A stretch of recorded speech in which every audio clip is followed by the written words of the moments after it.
ভারতের বিপক্ষে ম্যাচ চলাকালীন পাকিস্তানের সাহিবজাদা ফারহান ও হারিস রৌফের অঙ্গভঙ্গি নিয়ে আইসিসির কাছে অভিযোগ করেছে বিসিসিআই। ইতোমধ্যেই আইসিসি ভারতের নালিশ গ্রহণ করেছে। ক্রিকেট বিষয়ক ভারতীয় ওয়েবসাইট ESPN ক্রিক ইনফো জানিয়েছে, বিসিসিআই গতকাল বুধবার ইমেইলের মাধ্যমে অভিযোগটি জমা দিয়েছে এবং ক্রিকেটের সর্বোচ্চ নিয়ন্ত্রক সংস্থা আইসিসি তা গ্রহণ করেছে।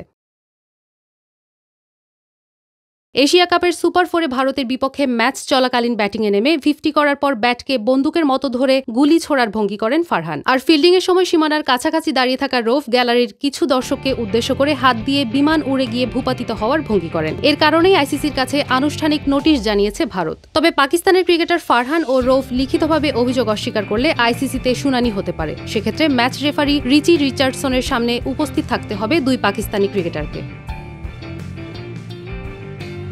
এই অভিযোগ ঘিরে দুই দেশের সমর্থকদের মধ্যে সামাজিক যোগাযোগ মাধ্যমেও চলছে তীব্র বাকযুদ্ধ। ভারতের ক্রিকেট বোর্ড মনে করছে মাঠের এমন ভঙ্গি আন্তর্জাতিক ক্রিকেটের ভাবমূর্তি নষ্ট করতে পারে। অন্যদিকে পাকিস্তানের শিবির বলছে খেলোয়াড়দের অঙ্গভঙ্গি ছিল শুধুই আনন্দ প্রকাশের অংশ, এর সঙ্গে কোনো প্রকার রাজনৈতিক বা প্ররোচনার উদ্দেশ্য নেই। তবে সবশেষে সিদ্ধান্তের ভার পুরোপুরি আইসিসির কাঁধেই পড়ছে।